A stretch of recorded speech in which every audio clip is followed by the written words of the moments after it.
Secretary Rubio, Foreign Minister Wagner, Foreign Minister Nduhungirehe, Minister of State Al-Khulaifi, African Union Chairperson Yusuf, Foreign Minister Ducey, ambassadors, members of Congress, distinguished guests, members of the media, ladies and gentlemen.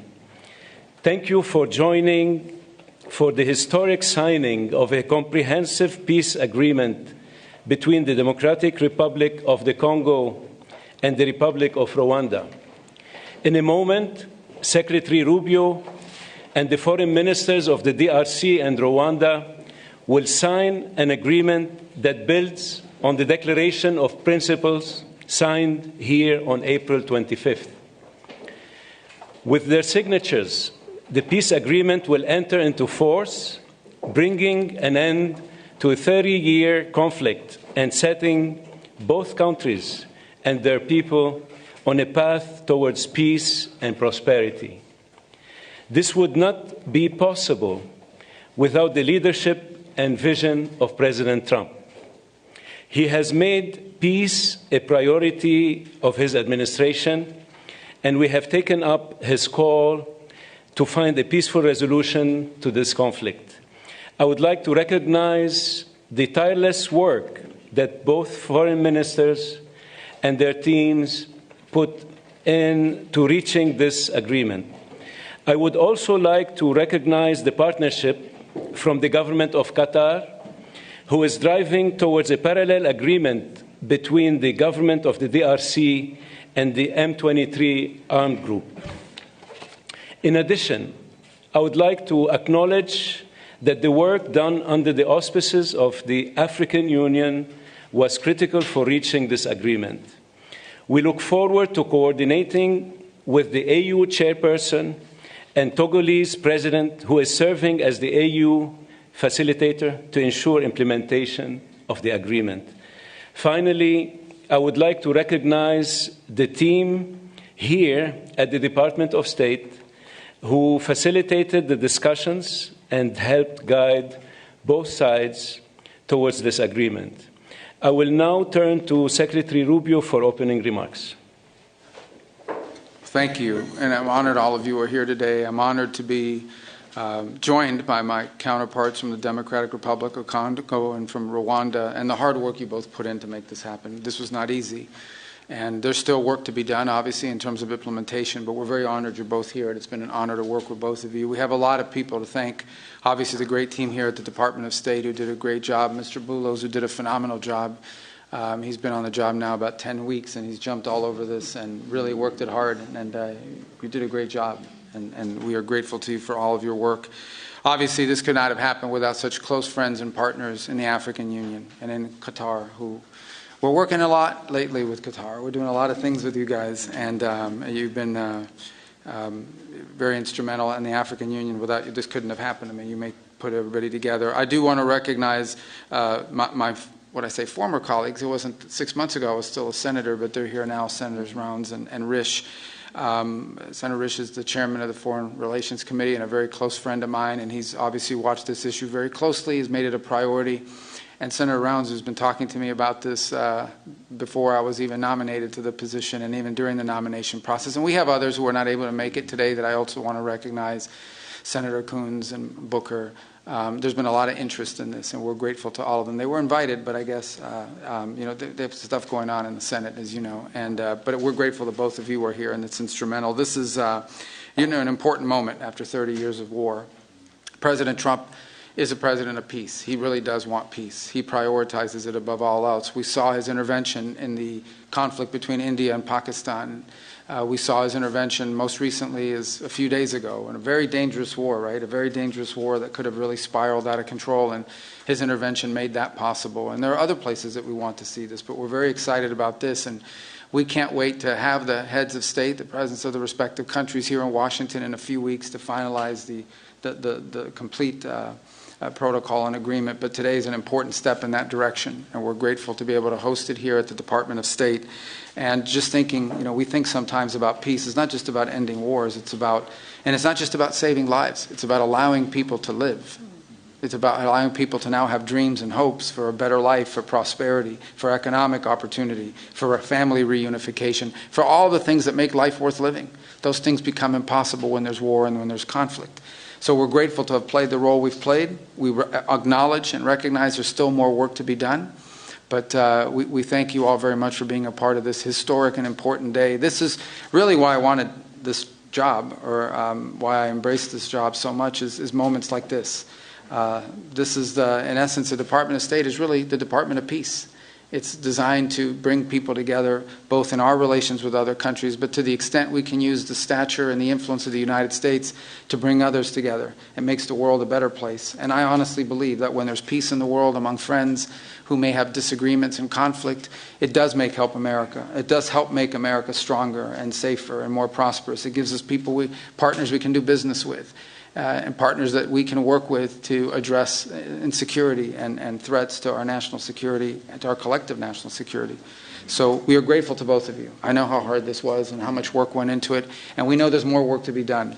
But we are grateful to have you here today. We're honored to be a part of this. We're excited to be a part of it. And again, I do want to thank everyone here in our Africa Bureau and at the Department of State. And once again, our superstar there, Mr. Bulos. What do you want to do next after you're done with this? Sudan. Yeah, very important. Actually, very, very important. And you're very involved in that as well. So what are you guys doing this week in Qatar? You guys want to work a little? Yeah, we are grateful to all of you. Thank you. Thank you.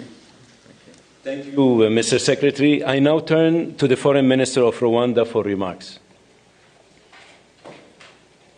Thank you. Secretary of State Marco Rubio, Minister Thérèse Kayikwamba Wagner, the Chairperson of the African Union Commission, Mahmoud Yusuf, Minister of State Mohamed Ali Khulaifi of Qatar, my colleague, Minister of Foreign Affairs of Togo, Robert Dussé, senators, dear colleagues, good afternoon. Let me begin by expressing our sincere appreciation to President Donald Trump for his personal engagement in facilitating this historic agreement.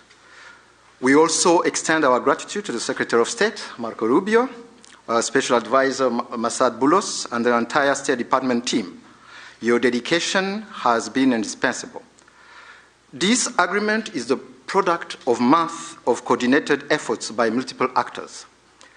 It is very important to note that the State of Qatar has played an absolutely central role. Indeed, the opening, which led to today's agreement, began in Doha. We will lend our full support in the weeks ahead to Qatar's mediation efforts, led by Minister of State Mohamed Al Khulaifi, to secure a peace agreement between the DRC government and the AFC M23. This process is already well underway. Today's agreement also builds on the African-led peace initiatives, which are ably led by the African Union facilitator, President Faure Gnassingbé of Togo. The heart of this peace agreement is the decision to establish a standing joint security coordination mechanism between DRC and Rwanda. The first order of business is to begin implementing of the concept of operations for the neutralization of the FDLR, to be accompanied by a lifting of Rwanda's defensive measures. This is grounded in the commitment made here for an irreversible and verifiable end to state support for FDLR and associated militias. That is the bedrock of peace and security in our region. FDLR is no ordinary militia. It is the remnant of the forces which committed the genocide against the Tutsi in 1994, in which 1 million people were killed. With this agreement, we also committed to facilitate the return of refugees in our respective territories with the support of the UNHCR. Creating the conditions for the safe and dignified return of refugees is vital to achieve lasting peace. We also took to enhanced economic cooperation, including with American companies and investors. Shared growth and cross-border cooperation will unlock tangible dividends for both our countries. We must acknowledge that there is a great deal of uncertainty in our region and beyond, because many previous agreements have not been implemented, and there is no doubt that the road ahead will not be easy. But with the continued support of the United States and other partners, we believe that a turning point has been reached. Rwanda stands ready to work with the DRC to deliver on our joint commitments. To conclude, allow me to once again express Rwanda's appreciation to all who have contributed to this milestone. Thank you.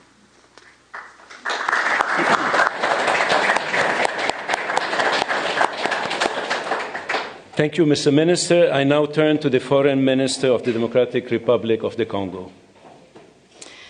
Mr. Secretary of State, the Honorable Senator Marco Rubio, Dr. Massad Boulos, Senior Advisor for African Affairs, His Excellency Mr. Mahmoud Ali Yusuf, Chairperson of the African Union Commission, His Excellency Mr. Olivier Nduhungirehe, Minister of Foreign Affairs of the Republic of Rwanda, His Excellency Dr. Mohamed bin Abdulaziz Khulaifi, Minister of State at the Ministry of Foreign Affairs of the State of Qatar, His Excellency Mr. Robert Ducé, Minister of Foreign Affairs of the Republic of Togo, Senators, Excellencies, distinguished guests, and to all Congolese citizens following this movement, wherever you may be. 2 months ago in this very room, we signed a Declaration of Principles, a first tangible step to break with deadlock and chart a path towards peace. Today, that choice takes shape and sustained efforts have come to fruition. With this peace agreement, we open a new chapter, one that calls not only for commitment, but for the courage to see it through. By signing this agreement, we reaffirm a simple truth. Peace is a choice, but also a responsibility to respect international law, to uphold human rights, and to protect the sovereignty of states. Those who have suffered the most are watching. They are expecting this agreement to be respected, and we cannot fail them. This agreement builds on the efforts of many. First and foremost, we want to express our sincere gratitude to His Excellency President Donald J. Trump for his commitment to this peace process. His leadership kept this process focused and goal-oriented, and that from day one. This was further characterized by the quality and resolve of the entire U.S. team, illustrated by the critical support of Senator Rubio and Dr. Boulos. We salute His Excellency President Félix-Antoine Tshisekedi Chilombo for choosing the harder path, a peace rooted in principle and in the dignity of our people. We thank President João Lourenço of Angola, facilitator of the Rwanda process, for laying critical foundations. We are also grateful to the State of Qatar and to His Highness the Emir, whose leadership was instrumental in convening the first direct meeting between our two heads of states in March, a courageous step that laid the groundwork for dialogue. Qatar has since facilitated further talks in Doha and remained a principled and steady partner throughout this peace effort. The African Union, through its chairperson and the appointed facilitator, His Excellency Faure Gnassingbé of Togo, have anchored this process in African ownership. Finally, we thank the negotiating team of both the DRC and Rwanda for their perseverance and devotion. This moment has been long in coming. It will not erase the pain, but it can begin to restore what conflict has robbed many women, men, and children of: safety, dignity, and a sense of future. For the Great Lakes region, it offers a rare chance to turn the page, not just with words, but with real change on the ground. Some wounds will heal, but they will never fully disappear.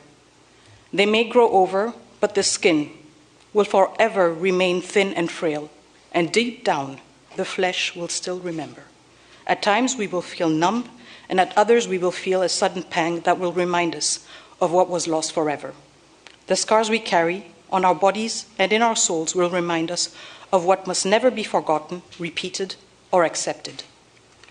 A few days ago in Kinshasa, a coalition of women's organizations shared a clear message with me. Nous ne voulons pas d'une paix d'élite. Nous voulons une paix réelle, vécue, partagée et construite avec nous. We do not want a peace shaped by elites. We want a peace that is real, lived, shared, and built with us. To our fellow citizens in the East, this agreement was signed with you in mind. It provides for the disengagement of armed forces, the protection of civilians, the return of displaced persons and of refugees under government authority, and establishes a follow-up mechanism to ensure compliance. These are not just words on paper. They must now be translated into action, with justice, accountability, and political will. This peace agreement is the starting point, not the end goal. It must now be followed by disengagement, justice, and the return of displaced families, and the return of refugees, both to the DRC and Rwanda. However, no text, however carefully negotiated, can carry on its own the weight of peace. I still remember, on the day we signed the Declaration of Principles, a member of the US team said, "If it were easy, it would have been done a long time ago." That holds true now more than ever. What we have signed is only as strong as our will to implement it. We, the DRC, will certainly and resolutely fight for this agreement to be respected, not with our words, but with our deeds. Today, we have chosen peace.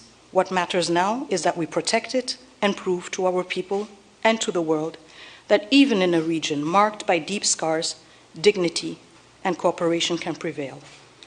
So now, our work truly begins. Thank you.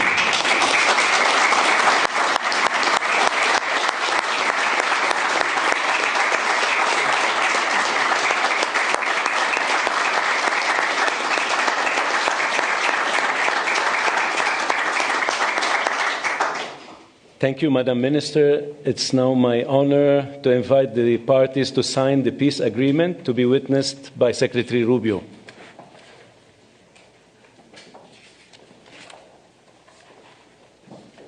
The agreement being signed includes provisions on the respect for territorial integrity and the prohibition of full text of the concept of operations of the harmonized plan for the neutralization of the FDLR and disengagement of forces / lifting of defensive measures by Rwanda, which was agreed to under the auspices of the Rwanda process on October 31st, 2024, and adopted by the foreign ministers on November 25, 2024. With the parties' signatures today, the agreement immediately enters into force. Thank you very much. Congratulations.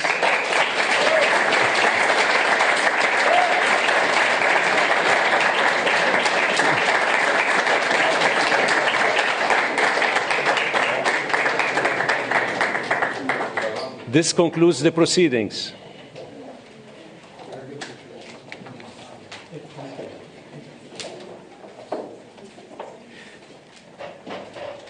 Kindly stay seated while the parties depart. Can we get a quick picture with the two senators? Yes, please.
I think we're fine. Can we all stay?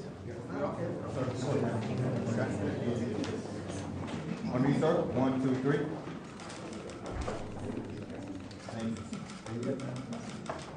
Thank you.